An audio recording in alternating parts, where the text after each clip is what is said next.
السلام علیکم ورحمۃ اللہ وبرکاتہ متعدبین بآدابہ اما بعد فاعوذ باللہ من الشیطان الرجیم بسم اللہ الرحمن الرحیم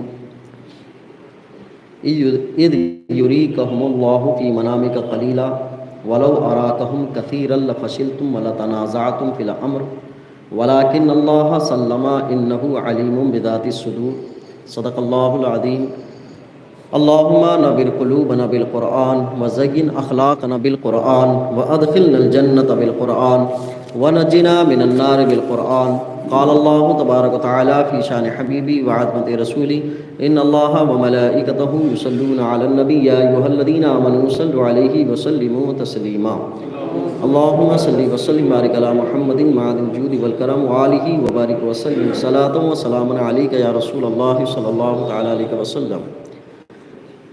معزز سامعین، خطبہ مسنونہ میں سورہ انفال کی ایک آیت کریمہ کی تلاوت کا شرف حاصل کیا۔ آج کی گفتگو اسی آیت کریمہ سے متعلق اسلامی معلومات سے آگاہی کی کوشش کے حوالے سے ہے۔ اللہ مجھے حق بولنے، آپ سب کو حق سننے اور ہم سب کو حق پر عمل کی توفیق عطا فرمائے۔ انسانی مخلوق لاکھوں کروڑوں کی تعداد میں ہے۔ انسان میں آپس میں ایک دوسرے کے تعلقات بھی ہیں، رشتے بھی ہیں، ضرورتیں بھی ہیں، ایک دوسرے کے ساتھ میل ملاپ بھی۔ ان انسانیت میں ہماری فائدہ بھی ہو اور آخرت کا فائدہ بھی ہو۔ یہ جو اسلام کے علاوہ ہیں وہ شاید صرف دنیاوی فائدے کے لیے رشتہ بناتے ہیں، لیکن ایک مومن کے لیے یہ بات پنہاں پوشیدہ رکھی گئی ہے کہ وہ دنیا کے ساتھ ساتھ آخرت کے لیے رشتہ بناتا ہے، تعلق بناتا ہے۔ رشتے اور تعلق جب فائدے کے لیے بنائے جاتے ہیں، بنتے ہیں، تو ان میں بعض رشتوں میں محبت بھی پیدا ہوتی ہے، بعض رشتوں میں صرف رشتے رہتے ہیں، محبت نہیں رہتی۔ میں کسی گاڑی سے سفر کروں تو ڈرائیور جو گاڑی مجھے لے کے لے جا رہا ہے، میرے سے اس کا ایک رشتہ ہے کہ میں اس کی گاڑی میں سوار ہوں، لیکن اس سے ابھی کوئی محبت نہیں پیدا ہوئی۔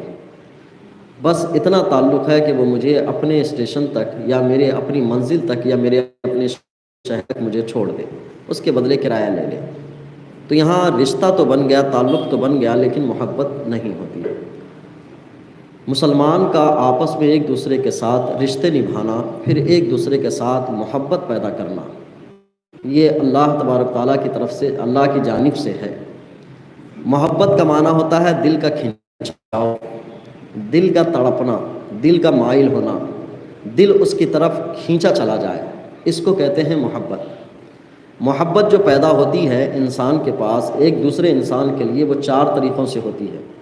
ایک، خوبصورتی کی بنیاد پر کہ ایک شخص کو دوسرا خوبصورت نظر آ جائے، یا کوئی گھر خوبصورت نظر آ جائے، پھولوں میں خوبصورتی آ جائے، خوشبو میں خوبصورتی آ جائے، تو اس خوبصورتی کے اعتبار سے اس شے کی طرف وہ مائل ہوتا ہے۔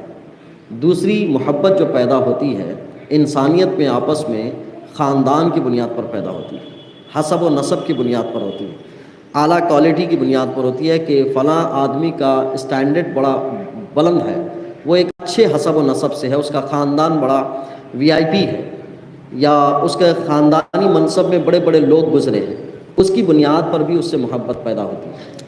تیسری محبت جو پیدا ہوتی ہے وہ ہے مال کے ذریعے سے، کہ کسی کے پاس مال کی کثرت ہو تو مال کی وجہ سے محبت پیدا ہوتی ہے۔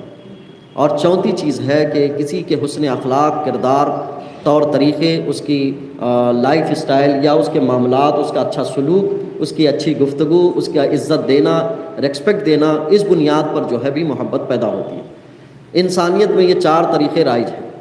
اسلام سے پہلے یا اسلام کے علاوہ دیگر مذہب کے لوگ آپس میں ایک دوسرے کی جو آرگنائز بناتے تھے، ایک دوسرے کی جو موومنٹ بناتے تھے، تحریکیں بناتے تھے یا حکومت کرتے تھے، تو ان کے پاس ان چار طریقوں کا طریقہ استعمال ہوتا تھا، بلکہ دوسرے بھی طریقے استعمال ہوتے۔ وہ محبت پیدا کرنے کے لیے یا موومنٹ کو بنائے رکھنے کے لیے، جوڑنے کے لیے وجاہت استعمال کرتے تھے، دبدبہ استعمال کرتے تھے۔ پھر دوسرا طریقہ تھا کہ پیسہ استعمال کرتے تھے۔ تیسرا طریقہ یہ تھا کہ ان کو فیسلٹی زیادہ سے زیادہ دیتے تھے، ان کی وجہ سے وہ اپنے لوگوں کے ساتھ جوڑ لیتے تھے۔ کہ یہ ساری چیزیں تمہیں دی جائیں گی، تو ان ساری چیزوں کی بنیاد پر تمہیں ایک دوسرے سے جڑنا ہے۔ پہلے لوگ حکومتیں جو کرتے تھے، حکومت کرنے میں اس بات کا دخل ہوتا تھا کہ جن کے ذریعے سے بھی حکومت کر رہے ہیں وہاں مذہب کی بنیاد پر جمع نہیں کرتے تھے، وہاں اس بنیاد پر جمع کرتے تھے کہ تمہیں پیسے دیے جائیں گے، تمہیں عہدہ دیا جائے گا، تمہیں کام دیا جائے گا۔ لوگ اس بنیاد پر جڑ جاتے تھے۔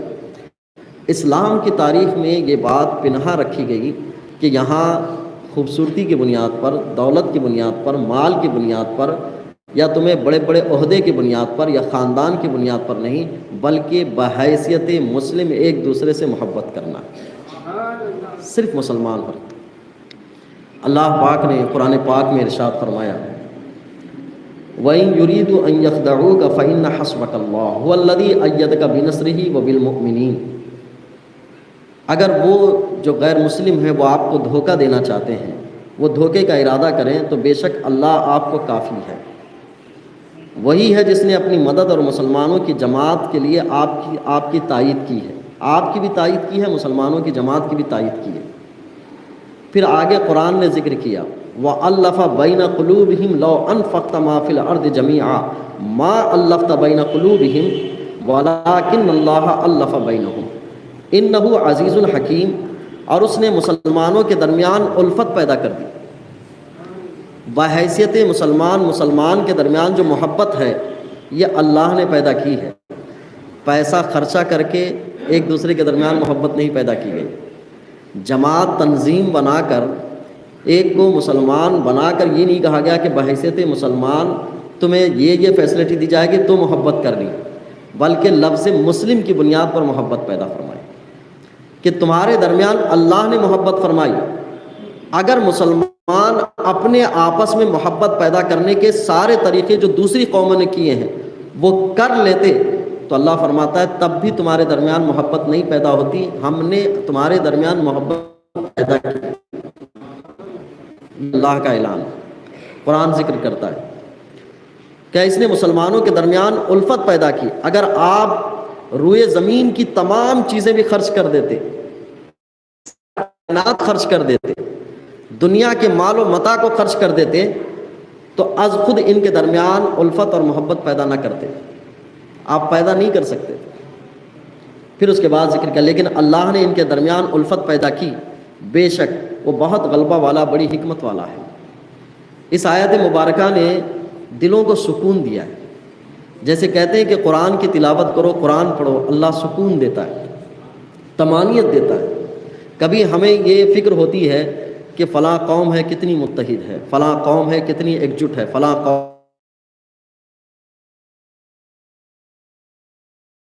قوم ہے کتنی ایکٹیو ہے، فلاں قوم ہے، نہیں ہو پا رہے، ہم نہیں کر پا رہے۔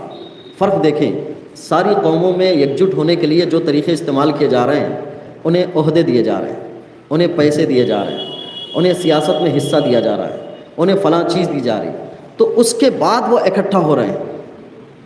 اور اس کے مقابل میں بحیثیت اسلام، بحیثیت مسلمان، ایسی کوئی چیز ان مسلمانوں میں نہیں ہے، لیکن پھر بھی مسلمانوں میں اتنا بکھراؤ نہیں ہے۔ اگر یہ چیز مسلمان بھی بہت زیادہ گرے ہوئے ہوتے، اتنے منتشر ہوتے، اتنا اختلاف ہوتا ہے ان کے درمیان، لیکن اللہ تبارک تعالیٰ نے بحیثیت اسلام، بحیثیت مسلمان انہیں یکجٹ رکھا ہے، اور یہ محبت اور الفت اللہ تبارک تعالیٰ نے پیدا فرمائی۔ یہ ضابطہ تمثیلات سے کہیں سمجھ میں آ سکتا ہے۔ نبی کریم صلی اللہ علیہ وسلم نے مدینہ ہجرت فرمائی، تو ہجرت فرمانے کے بعد جو مسلمان اپنے گھر بار، مال دولت، تجارت، ساری چیزیں چھوڑ کر آئے تھے، تو حضور نے ارشاد فرمایا کہ جو مدینہ میں رہنے والے مسلمان ہیں، جو مکہ سے آئے ہوئے مسلمان ہیں، مدینہ میں رہنے والے مسلمان اپنے مکہ میں رہنے والے مسلمان کو بھائی بنا لے۔ بھائی بنانے کا حکم ارشاد فرمایا، تو ایک ایک صحابی نے کسی ایک کو، کسی نے دو کو اپنا بھائی بنا لیا۔ یہ بھائی اور اخوت اور محبت یہ لفظوں سے ارشاد فرمائی۔ آقا کریم صلی اللہ علیہ وسلم بھی ایک صحابی کے حصے میں آئے کہ آپ کی اخوت باندھی، اور حضور نے اپنے ساتھ حضرت علی کو بھائی کے اس ضمن میں شامل کر لیا کہ میری اور علی کے درمیان بھائی کا رشتہ۔ یہ اخوت لفظ ارشاد فرمایا، خالی ایک اخوت کا لفظ ارشاد، تو سب لوگوں نے بھائی بنا لیا، اتنا بھائی بنا لیا کہ جائیداد میں حصہ دیا، کام میں حصہ دیا، کھیتی میں حصہ دیا، رشتہ داریوں میں حصہ دیا، اور اپنے گھر میں جگہ میں حصہ دیا، اتنا بھائی بنا لیا ایک لفظ کی بنیاد پر۔ اگر دوسری قوموں میں یہ اعلان ہو جائے کہ سب لوگ آپ ایک دوسرے کے ساتھ بھائی ہیں، تو وہ بات ہوگی کہ بھائی ہوگا گھر کے باہر، اندر نہیں، یہ دوسری قوموں میں۔ لیکن اسلام کی ایک مزاج امتزاجیت یہ دی گئی تھی کہ ان کے درمیان اللہ نے فرمایا کہ یہ محبت ہم نے بغیر کسی سبب کے بحیثیت اسلام تمہارے درمیان پیدا کر دی۔ یہ محبت پیدا کرنے کے لیے اگر تم دنیا کی ساری چیزیں خرچ کر دیتے تو بھی محبت پیدا نہیں کر سکتے تھے۔ بہت سکون دیتی ہے آیت مبارکہ۔ میں اس کے ضمن اپنی معاشرت کا جائزہ لینا چاہتا ہوں، اپنی سوسائٹی اور اپنے کلچر کو اور اپنی تہذیب کو دیکھنا چاہتا ہوں کہ اتنی چیزیں ہمارے اندر تقسیم در تقسیم، تقسیم در تقسیم کر کے نقطے پر آ کر پہنچنے والی ہو گئی ہے، پھر بھی مسلمان بحیثیت مسلمان تڑپتا رہتا ہے،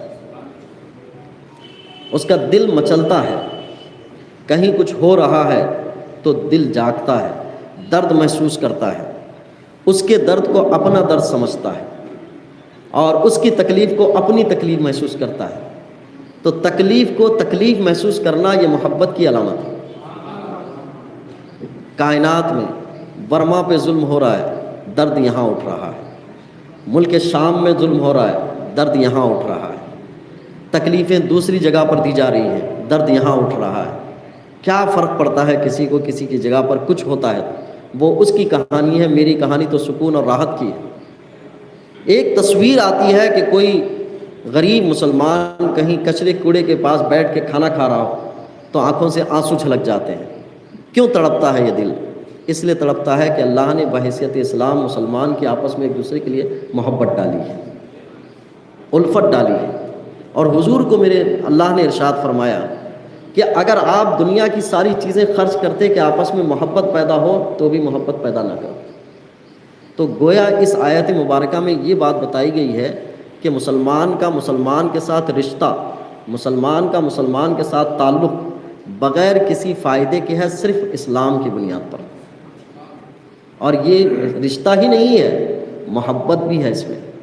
میں نے کہا تھا کہ رشتے ہونا الگ ہے، محبت ہونا الگ ہے، کہ رشتے بہت سارے لوگوں سے ہوتے ہیں لیکن محبت نہیں ہوتی۔ لیکن قرآن نے یہاں ذکر کیا ہے کہ مسلمان بحیثیت مسلمان ایک دوسرے کے ساتھ محبت اللہ نے رکھی ہے، اور یہ محبت کسی اسباب و وسائل اور ذرائع سے نہیں پیدا کی جا سکتی، یہ اللہ کی جانب سے طے ہے۔ اللہ نے ارشاد فرمایا آگے، یا ایھا النبی حسبک اللہ ومن اتبعک من المؤمنین، اگر آپ کی آپس میں ایک دوسرے کے لیے دشمنی پیدا کر دیں، عداوت پیدا کر دیں، اختلاف پیدا کر دیں، انتشار پیدا کر دیں، مسلمانوں میں بکھراؤ پیدا کرنے کی ساری کوششیں کر لیں اور جگہ جگہ سے کوشش کر لیں، اے نبی آپ کے لیے اللہ کافی ہے اور جو آپ کے ساتھ مومنین ہیں وہ کافی ہیں آپ کے لیے۔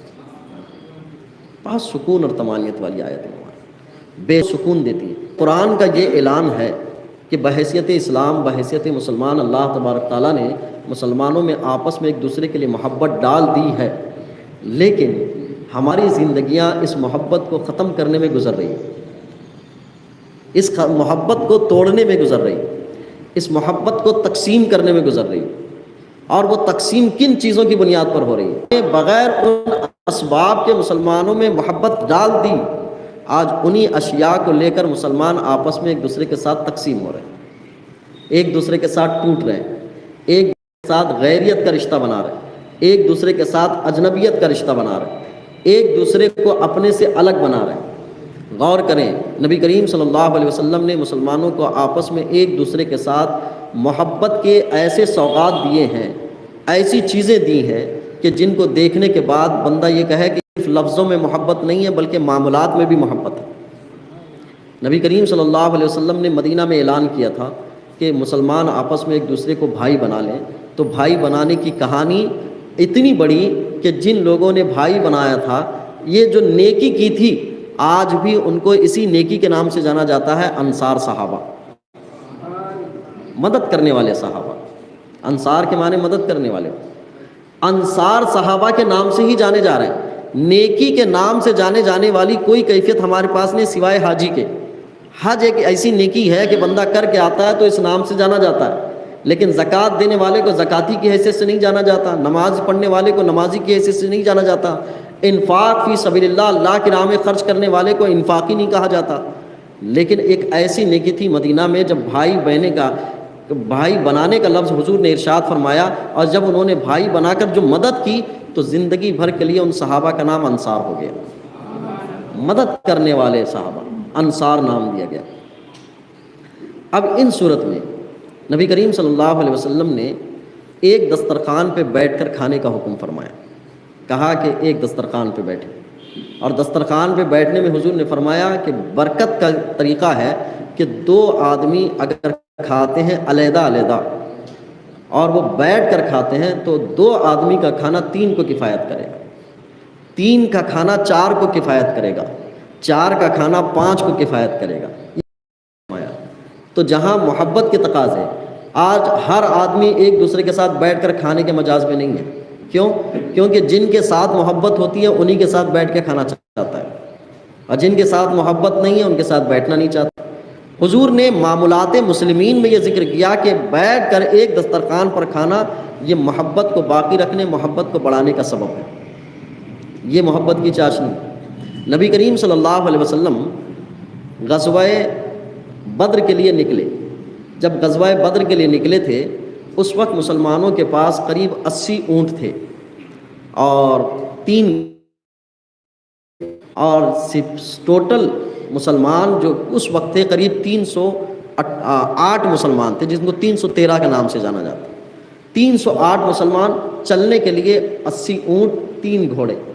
آقا کریم صلی اللہ علیہ وسلم نے ترتیب بنائی کہ ہر سواری پر 3 مسلمان ہوں گے، ایک پہلے سواری کرے گا، پھر اس کے بعد دوسرا کرے گا، پھر تیسرا کرے گا، یعنی 2 پیدل چلتے رہیں گے، ایک بیٹھ کر چلے گا، پھر اس کا ٹائم ختم ہو جائے گا تو دوسرا بیٹھے گا، وہ نیچے اتر جائے گا، پھر تیسرا بیٹھے گا، دونوں پیدل چلتے رہیں گے۔ اس طرح سے سفر طے ہوگا، یعنی ہر کوئی بیٹھے گا۔ اس موقع سے حضور نے بھی اپنی باری مقرر کر لی، ایک اونٹ پر اپنی باری مقرر کر لی۔ تو 2 صحابی تھے، انہوں نے کہا یا رسول اللہ ہم اپنی باری بھی آپ کو دے دیتے ہیں، آپ ہی بیٹھیں۔ تو حضور نے فرمایا کہ تمہارے سے ادھار لینے میں میں مجاز نہیں ہوں، میں اپنی باری اپنی خود کر لوں گا، میں پیدل چلوں گا۔ آپ اندازہ کریں اس روایت کو پڑھنے کے بعد تو میرا سارا پروٹوکول ختم ہو جاتا ہے۔ یہ جتنے ہم لوگوں نے پروٹوکول کی کہانیاں بنا رکھی ہیں نا، بڑے سے بڑے سجادے ہوں، بڑے سے بڑے علماء ہوں، بڑے سے بڑے لوگ ہوں، ان سے ملنے چلنے پھرنے، ان کے ساتھ معاملات کا جو پروٹوکول ہے، میرے حضور جو سید الانبیاء ہیں، میرے حضور جو سید المرسلین ہیں، انہوں نے اپنی زندگی کی کہانی یہ بتائی کہ معاملات میں اپنی زندگی کو بحیثیت مسلمان ایک دوسرے کے ساتھ ایسے ملا لو کہ پتہ نہ چل سکے۔ کتنی محبتیں ہیں اس کے اندر، محبتیں میں اپنی طرف سے بیان کرنا آسان ہے، بڑی آپ سے محبت ہے صاحب، بڑی آپ سے لگاؤ ہے، لیکن میری کہانی یہ ہوتی ہے کہ جس سے محبت کا دعویٰ کر رہا ہوں اس نے اگر دعوت میں بلایا تو پہنچنے سے عاجز ہوں، بیمار پڑے تو عیادت سے عاجز ہوں، انتقال ہو جائے تو جنازے میں حاضر ہونے سے عاجز ہوں، اس لیے کہ لفظ کا بولنا الگ ہے، پھر عملی زندگی میں لانا الگ ہے۔ میرے حضور نے آپسی محبت کا جو ذکر فرمایا، اس کے ساتھ ساتھ اپنے معاملات زندگی میں بھی مسلمانوں کے درمیان ایسی محبت فرمائی کہ آپ ایک دوسرے کے لیے جب محبت کے تقاضے ہیں تو پھر عملی اعتبار سے بھی محبت کے تقاضے پورے ہونے چاہیے۔ یہ حدیث مبارکہ ہر طرح کے ہمارے پروٹوکول سے ہمیں آزاد کر دیتی ہے۔ کہاں رہنا ہو، آپ کو اللہ نے عزتیں دی ہیں، اللہ نے آپ کو وجاہتیں دی ہیں، آپ کو بہت بڑے عزت کی مسندیں دی ہیں، آپ کو بہت زیادہ شہرتوں کے مینار دیے ہیں، لیکن پھر بھی بحیثیت مسلمان آپ کی زندگی بڑی سادگی اور نارمل ہونی چاہیے۔ لیکن اب مسلم سوسائٹی کا ہمارا جائزہ لے لیں کہ اللہ تو مسلمانوں کے درمیان محبت پیدا کر چکا، لیکن جتنے کام ہم آپس میں کر رہے ہیں ایک دوسرے سے محبت کی دوری کے کام کر رہے ہیں۔ کس معاملے کر کے؟ ایک بھائی جو حقیقی خون کا بھائی ہے، رشتے کا بھائی ہے، وہ جائیداد کے مسئلے کو لے کر اپنے بھائی سے علیحدہ ہو رہا ہے۔ ایک دوست جس نے دوستی ایک زمانے سے نبھائی تھی، لین دین کے مسئلے کو لے کر دوستی توڑ رہا ہے۔ بحیثیت اسلام اللہ تبارک تعالیٰ نے، بحیثیت مسلمان اللہ تبارک تعالیٰ نے بغیر اسباب کے ایک دوسرے کے ساتھ محبت پیدا فرما دی، لیکن ان اسباب کو لے کر ہر طرح کا رشتہ انسان آج توڑ رہا ہے، مسلمان توڑ رہا ہے، باپ بیٹے سے رشتہ توڑ رہا ہے، بیٹا باپ سے رشتہ توڑ رہا ہے۔ وجوہات تلاش کریں تو ان میں 4 چیزیں آپ کو ملیں گی: عزت، شہرت، دولت، وجاہت، خاندانی منصب، یہی سب چیزوں کو لے کر وہ رشتے توڑ رہا ہے، اور رشتے توڑ کر وہ سمجھ رہا ہے کہ میں واقعتاً ایک اچھا آدمی ہوں، اور انہی 4 اسباب کی بنیاد پر، جبکہ دوسری قومیں یہ 4 اسباب استعمال کرتی تھیں ایک جٹ ہونے کے لیے، اور مسلمان کو اللہ تبارک تعالیٰ نے بغیر اسباب کے ایک دوسرے کے لیے محبت ڈال دی، لیکن ان 4 اسباب کو مسلمان استعمال کر کے ایک دوسرے سے دوری کے طریقے اختیار کر رہا ہے۔ پھر اس کے بعد کہہ رہے ہیں کہ ایک ہو مسلم تو حرم کی پاسبانی بھی ہو، ایک تو اللہ نے پہلے ہی سے کر رکھا ہے۔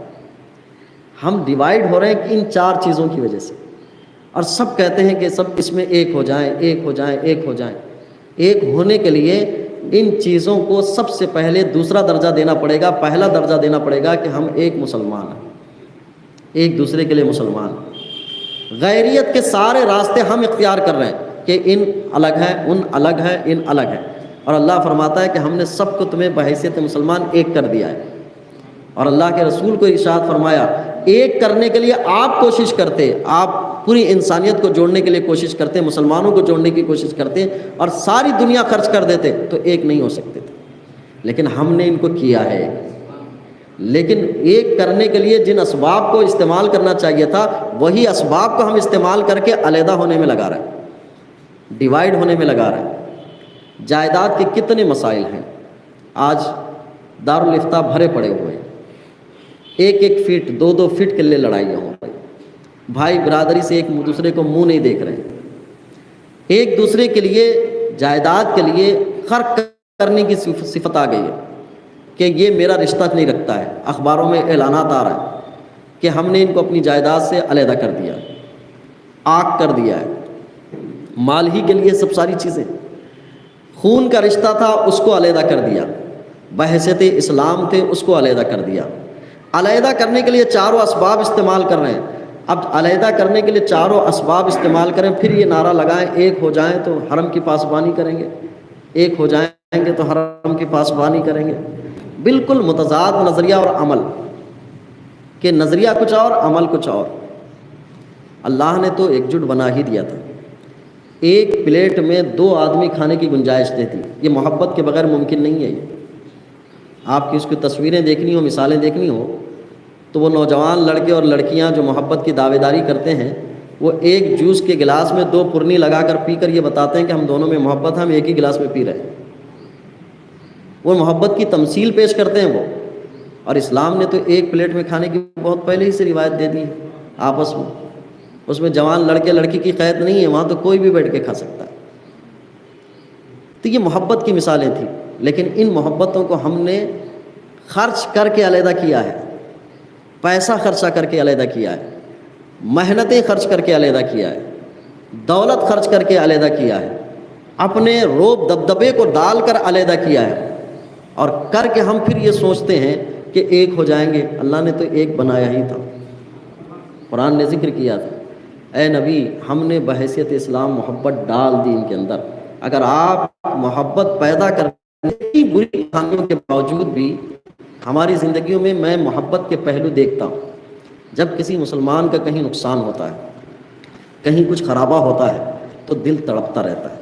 تو اس کا مطلب یہ ہوا کہ ہماری فطرت میں اللہ نے یہ بات رکھی ہے، اس فطرت کو ہم اپنی خواہشات، اپنے تلذذات، اپنی وجاہت، اپنی جھوٹی عزتیں، اپنی جھوٹی شہرتیں، ان بنیادوں پر ان محبت کو دبا کے رکھ رہے ہیں کہ اٹھنے نہیں دے رہے۔ اب صورتحال یہ ہو گئی ہے کہ تھوڑی تھوڑی غرض کی بنیاد پر علیحدگی اختیار کرنا، تھوڑا فائدہ حاصل نہیں ہوا تو علیحدہ بن جانا، تھوڑا نقصان پہنچا تو علیحدہ ہو جانا، ان صورتوں کی بنیاد پر علیحدہ ہونے کی کہانی بنی۔ کئی دہائیوں سے مسلمان اسی فلسفے پر عمل کر رہے ہیں، علیحدہ ہونا، علیحدہ ہونا، علیحدہ ہونا۔ اب تو 20-30 کے پلاٹ یہ ہماری تصویر بتاتے ہیں کہ 20-30 کے پلاٹ چھوٹے چھوٹے لوگ الگ ہونے کی تیاری میں لگے ہوئے ہیں کہ ایک گھر میں رہنا نہیں چاہتے، 20-30 کا پلاٹ بھی ملا تو علیحدہ رہنا ہے ہمارا۔ ایسی کہانی میں پھر ایک باڑے میں رہنے کی کہانی کب بن پائے گی ہماری، کہ ایک باڑے میں ایک پورا کنبہ رہا کرتا تھا۔ تو جب گھر اتنے ڈیوائیڈ ہو رہے ہیں اور تقسیم ہونے پہ ہم خرچے کر رہے ہیں اور یہ سمجھ رہے ہیں کہ بحیثیت اسلام ہمارے پاس اللہ کی مدد و نصرت آنی چاہیے، ایسے عمل پہ تو نہیں آئے گا۔ ہاں، اس کا فضل اس پر زیادہ ہو جائے تو پھر ہمارے اعمال کو علیحدہ کر کے بھی اللہ اپنا فضل فرما دے۔ تو بہت اہم بات کہ قرآن ہمیں یہ پیغام دیتا ہے کہ مسلمان بحیثیت اسلام، بحیثیت مسلمان ایک دوسرے سے محبت رکھے اور ایک دوسرے سے محبت کے ساتھ ساتھ خیر خواہی بھی کرے، ایک دوسرے کے ساتھ جڑنے کی کوشش کرے۔ علیحدہ ہونا بہت آسان کام، علیحدہ رہنا بہت آسان کام ہے، لیکن ایک جٹ رہنے میں جو محبتیں ہیں، اپنائیت ہے، پھر اس کے جو فوائد ہیں، اس کی کہانیاں تو اسلام نے اس سے پہلے بھی ذکر کی ہے کہ کتنے فوائد تمہارے لیے ہوں گے، لیکن سب کے ذہن میں علیحدہ کی جو کہانی بن چکی ہے، ہر شے میں ہم علیحدہ رہنا، ہر شے میں ہماری کہانی علیحدہ ہونا، اس علیحدگی کے فلسفے نے اتنا نقصان پہنچایا ہے۔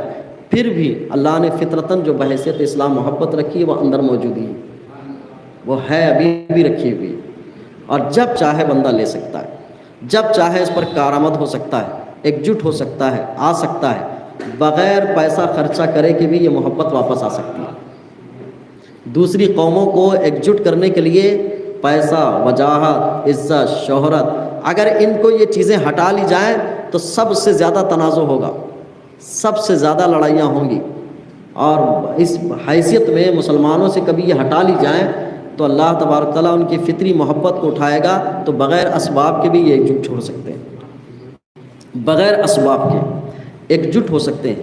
وہ روایت آقا کریم صلی اللہ علیہ وسلم گھر سے باہر تشریف لائے، پھر اس کے بعد آپ نے دیکھا حضرت ابوبکر صدیق بھی باہر ہیں، پھر تھوڑا چلے تو حضرت عمر فاروق رضی اللہ تعالیٰ عنہ بھی باہر ہیں۔ نبی کریم صلی اللہ علیہ وسلم دونوں صحابہ کے ساتھ چلے تھے، اور اس چلنے کی وجہ اور سبب یہ تھا کہ نبی کریم صلی اللہ علیہ وسلم فرماتے ہیں کہ بھوک نے مجھے گھر میں ٹکنے نہیں دیا، گھر میں کھانے کو ابھی تھا نہیں، اور بھوک کی وجہ سے گھر سے باہر نکلا۔ یہ کیفیت دونوں صحابہ کی بھی تھی۔ جب نکلے تو حضرت ابو ایوب انصاری رضی اللہ تعالیٰ عنہ کے گھر پہنچے۔ گھر پہنچے تو حضور نے مہمان نوازی خود بیان فرمائی کہ ہم تمہارے گھر مہمان ہوتے ہیں۔ تو حضرت ابو ایوب انصاری رضی اللہ تعالیٰ عنہ جو میزبان رسول کے نام سے جانے جاتے ہیں، آپ نے کہا کہ میرے لیے نصیبے کی بات ہے کہ آپ تشریف لائے۔ پھر حضرت ابو ایوب انصاری رضی اللہ تعالیٰ عنہ نے مہمان نوازی فرمائی، اس میں آپ کے پاس کل اس وقت ایک بکری تھی اور ایک دوسری، اس بکری کو ذبح کر کے حضور کے لیے تناول کا کھانا یعنی کھانے کا سامان تیار فرمایا تھا۔ یہ اپنائیت کا ایک ایسا سلوک ہے کہ جب اپنی ضرورت کے وقت اپنائیت کی حیثیت سے کسی کے گھر جانا اور ان کا بھی اپنائیت کی حیثیت سے قبول کرنا، یہ آقا کریم صلی اللہ علیہ وسلم نے اخوت اور محبت کی بھائی چارگی کے طور طریقے بیان فرمائے۔ وقت کی آپ امام الانبیاء ہیں، سید المرسلین ہیں، لیکن انسانی مزاج اور مسلمانوں کو آپس میں رہنے کے سلوک اور طریقے کو بہت جامعیت کے ساتھ حضور نے بیان فرمایا ہے۔ آج ہمارے لیے اقتائیت کی بات تو نہیں کرتا کہ ایک ہو جائیں، لیکن اتنی بات کہتا ہوں کہ تقسیم اور ڈیوائیڈیشن کم سے کم ہونے کے طریقے پر آ جائیں۔ یہ بہت فائدے کی چیز ہے اتفاقی طور پر، جمعیت اور عمومی طور پر مسلمانوں کے لیے، اس لیے کہ اس میں اگر پیسہ بھی خرچہ کرنا پڑے تو کر لینا، لیکن یکتائیت کے ساتھ رہنا۔ حقوق الگ چیز ہے اور ضروریات الگ چیز ہے۔ ضروریات کے اعتبار سے علیحدہ ہونا، حقوق کے اعتبار سے علیحدہ ہونا، یہ بھی اسلامی تعلیمات کے حصے سے ہے، لیکن دلوں سے جڑ کے رہنا یہ بھی اسلامی تعلیمات کے حصے سے ہے۔ اصل میں دلوں سے الگ ہونا یہ حقیقت میں الگ ہونا نہیں ہے، دلوں سے الگ حقیقت میں علیحدہ ہونا ہے۔ فطرت کو اللہ تبارک تعالیٰ نے مسلمانوں میں یہ دی ہے کہ ملک شام میں ظلم و زیادتی ہوتی ہے تو یہاں ہند میں رہنے والا دل تڑپتا ہے۔ یہ دیواریں الگ ہو گئی، سرحدیں الگ ہو گئی، بیچ میں سمندر کی جو ہے فاصلے آ گئے، پھر بھی دل یہاں تڑپتا ہے۔ اس کا معنی اور مطلب ہے کہ بغیر کسی خرچہ کرے کہ ایک وہاں کا رہنے والا ایک یہاں کا رہنے والا، دونوں کے دل تڑپ رہے ہیں۔ یہ اہم بات ہے جو اللہ نے محبت کے طور پر ڈال دی ہے۔ چند باتیں میں نے بے ترتیب بیان کی ہیں۔ اللہ تبارک تعالیٰ اس آیت مبارکہ کے صدقے ہمارے اور دلوں کو ہمیشہ یکجو اور یکساں اور محبت کے ساتھ رکھے۔ اللہ مجھے آپ کو عمل کی توفیق عطا فرمائے۔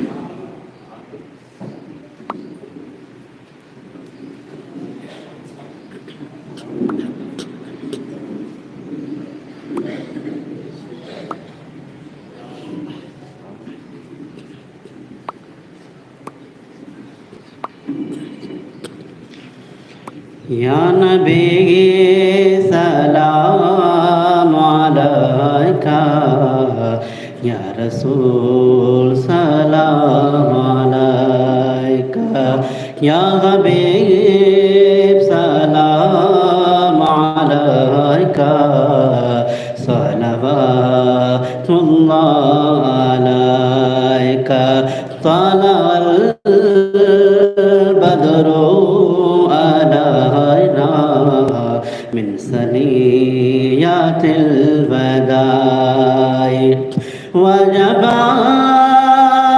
شکر علینا، وجب شکر علینا، ماذا للہ داعی، یا نبی سلام علیکہ، یا رسول سلام علیکہ، یا حبیب سلام علیکہ، صلوات اللہ علیکہ۔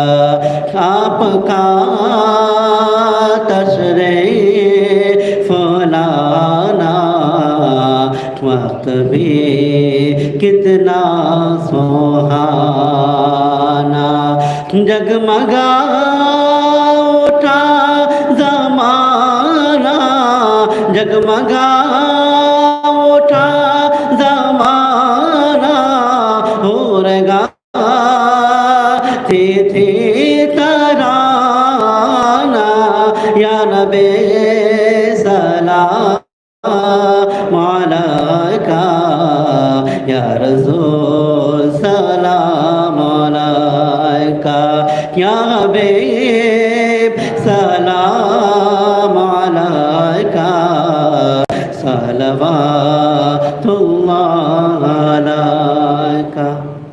السلام علیکم یا رسول اللہ، السلام علیکم یا حبیب اللہ، السلام علیکم یا نور من نور اللہ صلی اللہ تعالیٰ علیہ وسلم۔ دنیا میں ہر آفت سے بچانا مولا، قبا میں نہ کچھ رنج دکھانا مولا، بیٹھے جو در پاک پیغمبر کے حضور ایمان پہ اس وقت اٹھانا مولا، وصلی اللہ تعالیٰ علی خیر خلقہ و نور عرش محمد و آلہ و اصحابہ اجمعین برحمتک یا ارحم الراحمین، الحمد للہ۔